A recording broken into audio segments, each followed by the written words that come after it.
Hello, everybody, and welcome to Asheville, North Carolina, where I'm staying, and Virtual Thursdays Dire Literary Series. Tonight, our feature is the winner of the Massachusetts Book Award for Poetry, Enzo Silon Surin. Is that correct?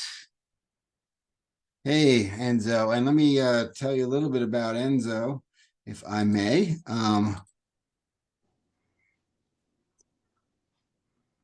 Oh, awesome. There we go. Enzo Silon Surin is Haitian-born award-winning poet, author, educator, speaker, publisher, and social advocate. He has taught, performed, and lectured at schools, universities, festivals, and various other venues, and has served as a keynote speaker on topics such as social justice, the immigrant experience, racial disparities in America, mental health, and education reform. He has been recognized for his artistry and literary citizenship and has dedicated his life and career to effecting social change through creative and critical writing. And so that's the brief bio. When we chat with Enzo a little bit later, we'll talk about his books. And I'm going to turn it on over right now. Enzo will read for us for like 7 minutes or so, and then we'll chat. So take it away. Sounds good. Thank you so much for having me back on here. I often joke that I know it's Thursday because there's a reminder that shows up on my phone that is, Thursday night reading series. So, so it's kind of interesting. It came on today, and I was like, "Oh yeah, I am on this time." So thank you so much for having me on here again, Tim. Pleasure, and thank you for the rest of you for joining us wherever you are. I wanted to start today with, in light of what's happening with the world right now. In many different parts of the world, there's a lot of disturbances, as I call them. And all of them seem to have a ripple effect on how we interact with each other. Looking at the banter, dialogue, disputes, and so forth online, in the world itself, you can actually feel it. And I wanted to start with a poem that's actually in the next manuscript of poems that I'm working on, which is a poem titled Farmer's Almanac. And I really wanted to address a lot of what's going on in the world in terms of predictability. At some point, we kind of expect things. And I got tired of expecting things. And so I wanted to write this poem. So Farmer's Almanac. It was actually, and this poem was actually inspired by the poet and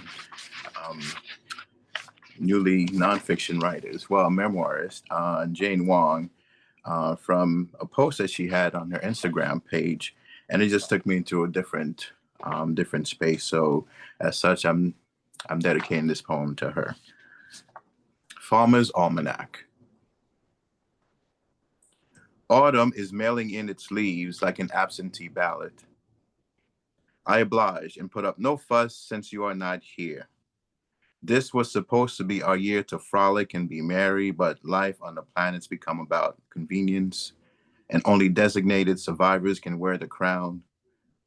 No one talks about holding umbrellas under a wailing tree, the leaves sharp and flagrant and flawless. October is the month of massacres, mass shootings, and suicides. This year, more so. Without much rain, the leaves are falling down and late. Still, the annual pilgrimage goes on to watch them undress. This reminds me, there's no such thing as an ugly gun or bomb or missile. Only the most beautiful ones ever make the parade among the starched and frail uniformed soldiers who've no idea or no choice or no care about creases being made in the name of.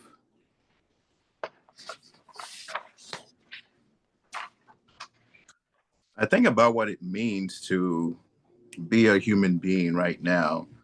And I start to think about the role that poetry plays in all of this. So I transitioned to next set of poems with a quote from one of my favorite shows, Madam Secretary, in which she says, "As crazy as this sounds, we have to define truth and agree on a shared reality before any real work can ever begin." And I think we can't really begin to do the work if, one's reality keeps being denied. if the truth about what it means to go through what you're going through is being denied. And American Scapegoat really addresses what it's like, it's told from the Black experience in America and what it's like when that reality is being denied. And I wrote it really as a way for us to see. And as uncomfortable as it is to hear sometimes, it's not more uncomfortable than those who are experiencing it. I want to start with a poem titled Weather. And that's Whether.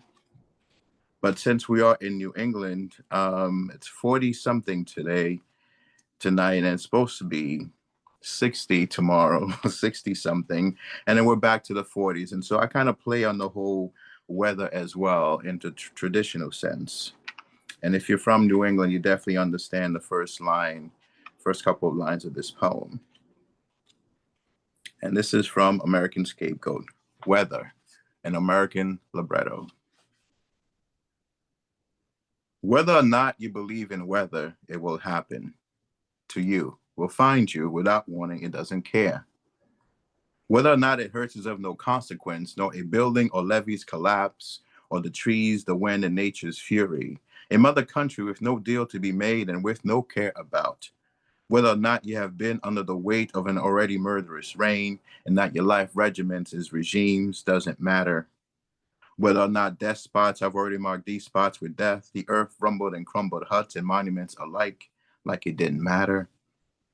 Whether or not we made the living out of the sum of dirt underneath our fingernails, or that it paled in comparison to the flamboyant trees retreat out of reach, or whether or not we were heard, or that our history was misread, or that we believed despite being misled that we were the orphans of a republic that is both bullet and barrel, spitting our carapace like a cell splits the body into hemispheres, both air and trumpet, spitting our chords into a memo read like an omen, spitting our chords into particles and articles of refuse. We matter like groans matter in a slum, like leathery skin in the summer sun, or like the sum of a skillful gun that knows, whether we moan or not, our absences will never trump the lower breath snuffing us out.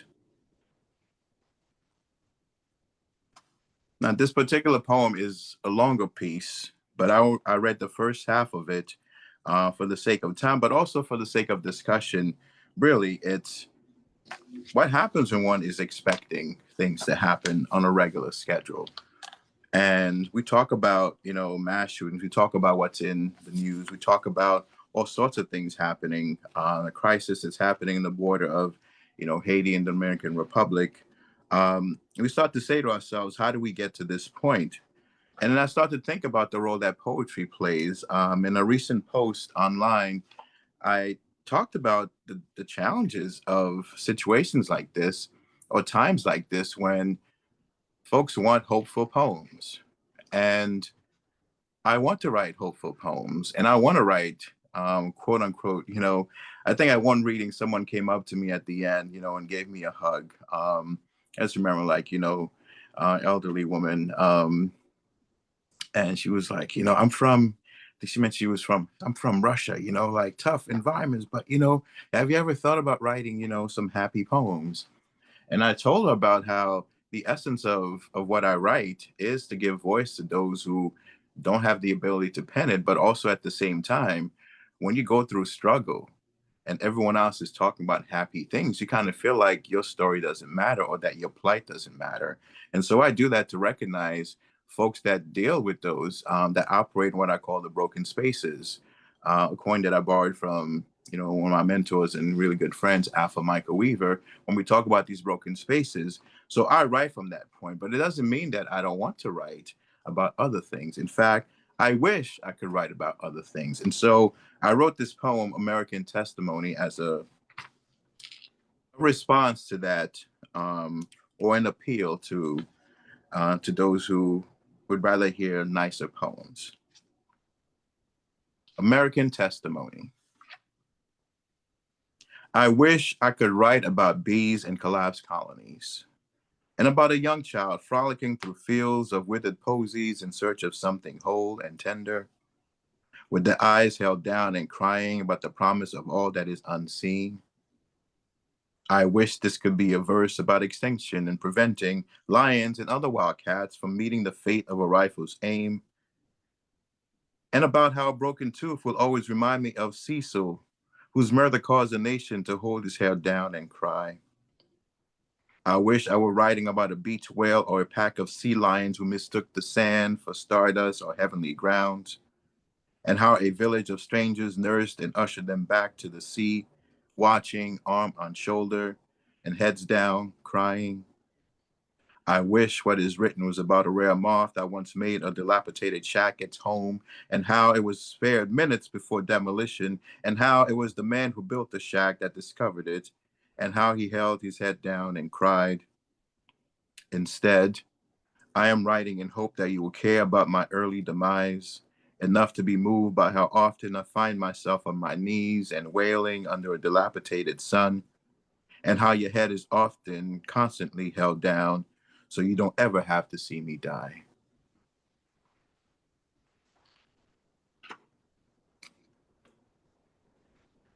In talking about the essence of these poems, when we talk about what it means to engage in these types of conversations, I find that they're all over the place. I find that, that America has this obsession with pistols and penises, meaning both hold power in this country and both hold weight. And as such, if we're going to start the conversation about what it means to be empowered, we have to talk about why the status quo of these mass shootings continue to happen, why we still have this prevalence of assault on our communities where our kids don't necessarily feel safe. And so then as parents, we feel a bit triggered. My first book, When My Body Was a Clenched Fist, was about growing up in Queens, New York. And so in a lot of ways, having to survive a childhood in a really tough environment in a really tough era. And then growing up to be a father myself and recognizing that not much has changed really. And I'm trying to figure out what it means, in terms of our history. And American Scapegoat is about not a revision of history, but it's about telling history in the way that things unfold and the way that things are happening currently, but also how they tie back to this idea of history and what we mean by American. And I want to read this next poem, and then, we'll take a little break here and have a conversation a bit here. And it's a poem titled Postlude, How to Make American History Great Again. 45. Tell a boy he's a man and his penis a pistol for shooting without permit. Ditto for killing Black lives duty free. Tell him legacy of your forefathers, not their obsession with foreskin and brown skin or the red glare of rockets. Tell him in directions for an equation to be solved. Say anything to make him think it's his duty. How a woman's body is no epistle, so he'll consider it a favor. He'll consider it a bit of fun. Tell him his pistol is for an apostle, for all white glory. Glory, hallelujahs. Tell him he is praised and worthy. So we'll start to believe his erection, scratch that, his election is a reflection of us all.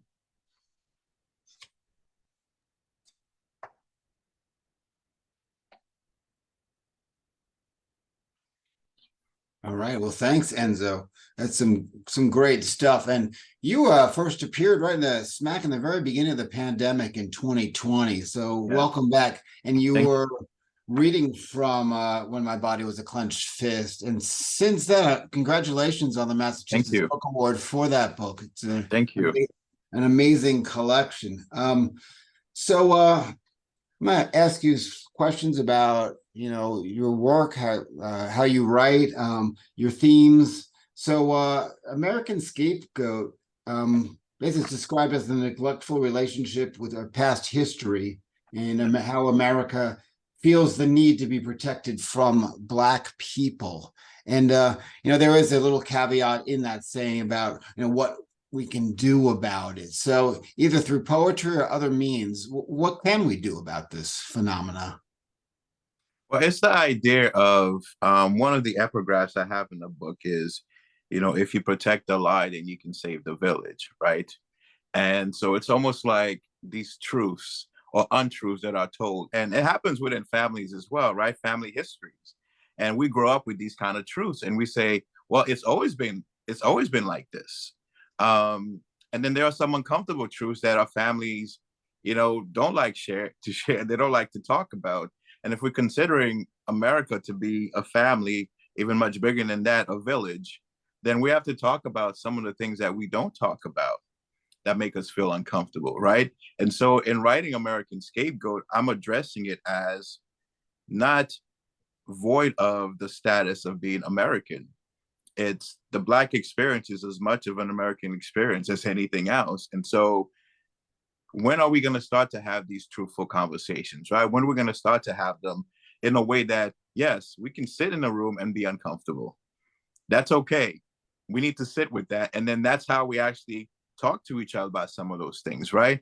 Because we don't necessarily know how certain things affect each other, even though we might be sitting next to each other on the train, on the bus, and going to work. It's the same for families, right? You've known somebody your entire life, but you don't know their story until you learn their story. And you say, why didn't I know this? Why didn't we talk about this? Because it would have helped me figure out, how to manage things. So I think for me, it's less of a prescription per se, right? And more of an invitation for further conversations about things that we can kind of see, but sometimes we pretend not to see. Yeah, I mean, you and I can sit in a room and have these conversations about this, but how does that get carried over, like to the criminal justice system, to the men in blue that protect us or protect some of us? So it's a good question. So this book was written with a wide audience, right? If you're a poet and you love poetry, there's definitely a lot of craftsmanship in this, right? That you can dive into and you can spend a lot of time, with, and you can enjoy even in terms of how these poems are crafted. But when I wrote it for those audiences that you speak of, right? I wrote in a way that's accessible. I actually had this conversation with, well, first with a friend. I said, well, I want to, do a poetry reading at a police precinct. And they laughed, right? And said, why would you want to do that? And I said, because I want to talk about policing. But to get that to the point where we're having a really good conversation about it, it needs to be not with me,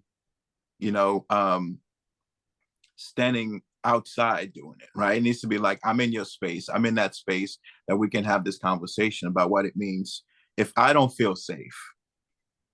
So an incident happened, during the pandemic of all things, right?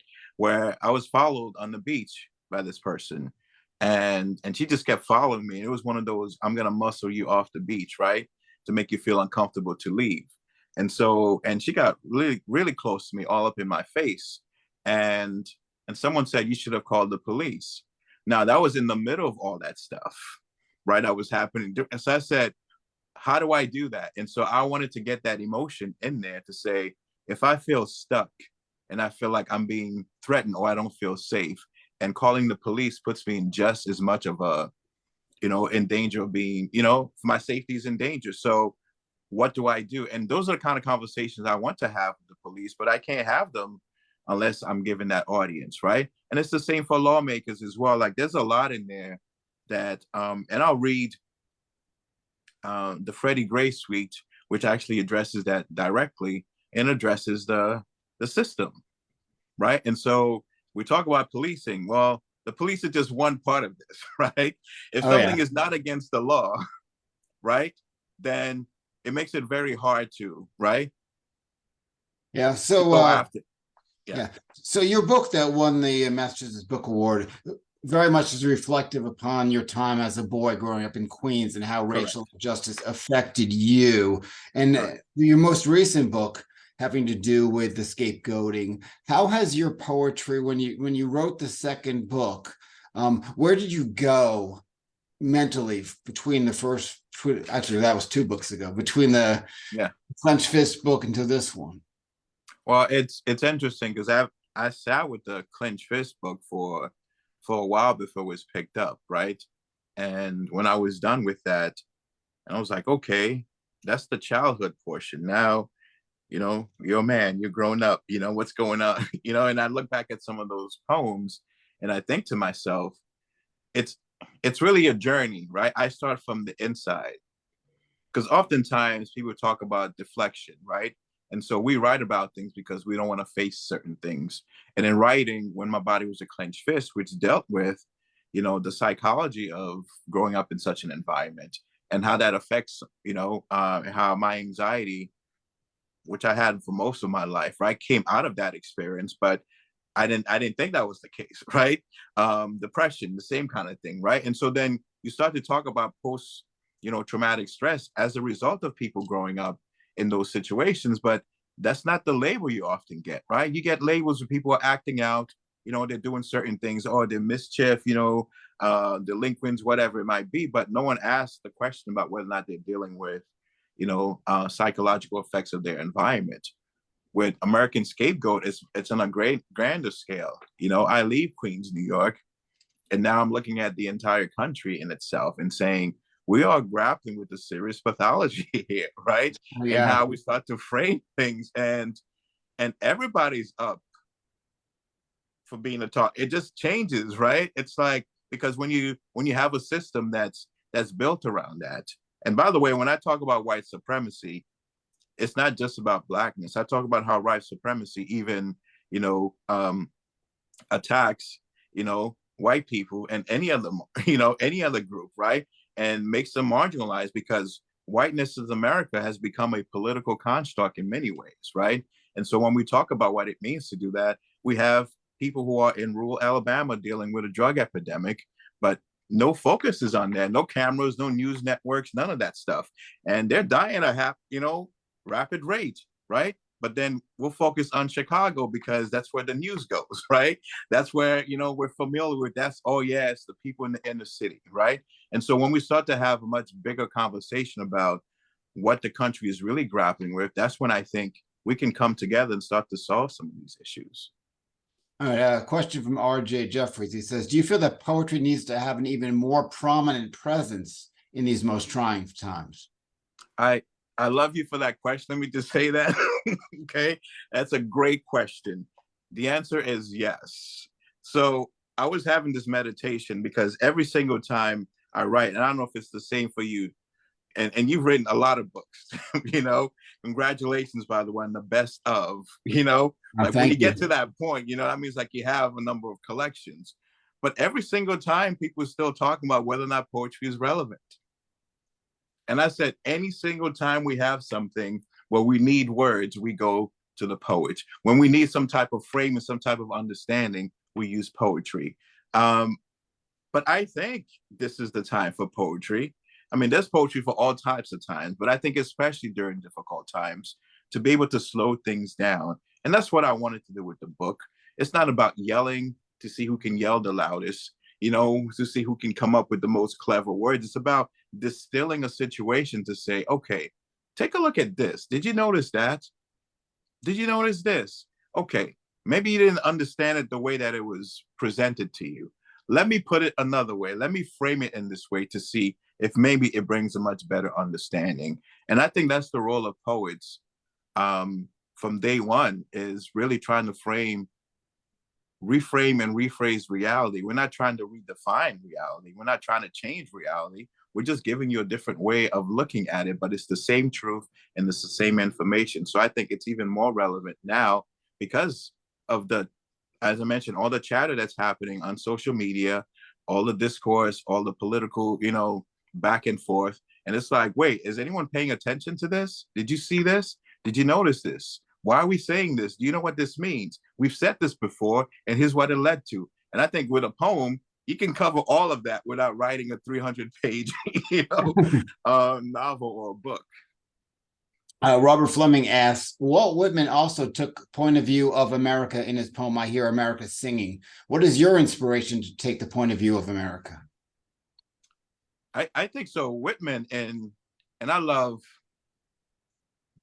reading that piece, and I also love, you know, Langston Hughes, you know, I too, right? I too. And Yeah. he says, I too sing America. And you talk about all the in Whitman's poem, bringing all those workers in there, right? Everybody from, like, the hat makers to, the people in the lumber yards, to the people who are, mechanics, and you bring it up to pace. Now it's like doctors, lawyers, judges, like anyone who's involved in the fabric of America, poetry is for them too. And I think that poem being addressed, not just a reflection of what he hears America singing, but about who's doing the singing, right? And I think when we start to address the lives and the experiences of people who make up the American, social, um, I won't say, I was going to say schematic, but that's getting too technical in the language, right? But social construct, right? Because if we're going to be a village, there are a lot of people who are in this village that don't get a voice, that we don't get to hear from. And a lot of these people are working class folks as well, right? And so then we start to say, well, how do we reach them? And this collection is actually about that too. It's about looking at how poor people in America are treated, whether or not they're Black or white, and then how they're pinned against each other as a result of this poverty, right? And so now they're fighting for the same scraps just because, and then it becomes along racial lines when the divide is really not about that. The divide is really about the haves and the have-nots, and how they just, they left us with the crumbs. So I think it's important to echo those voices of many other folks. Yeah, this sounds like a great question to wrap things up with. Eric says there are prose writers like story writer Nanya Kwame Adebranyan, who is superb in dealing with a similar point of view as yours. So can you recommend any favorite relevant poets? Oh, that's a good question. So the toughest part about that question is, or answering it, is when I'm in the writing phase, which I'm currently am now, I actually put a block on what's out there, because, and I don't know if you're the same, Tim, when you do that, is as to not influence what I'm writing. Right? It's almost like I want that space to be able to be with my own words. But I would say, Nicole Seeley has a manuscript, a book that's coming out this fall titled The Ferguson Report. And I'm spending some time with that. And I'm thinking about how that connects, that overlaps, right? With a lot of this, right? And so in terms of listening to what prose is saying, because prose does get a much bigger platform, I do think in trying to get folks to listen, it is about platforms like this, right? That you're doing this, like, because you can write as many books as you want, but if there are no places to read them, right, then we can't really get it out there. So to get people to listen is really about facilitating these conversations in this way. And I think based on that, like, it's really hard for me to come up with a list of people, because I can come up with a list more so of topics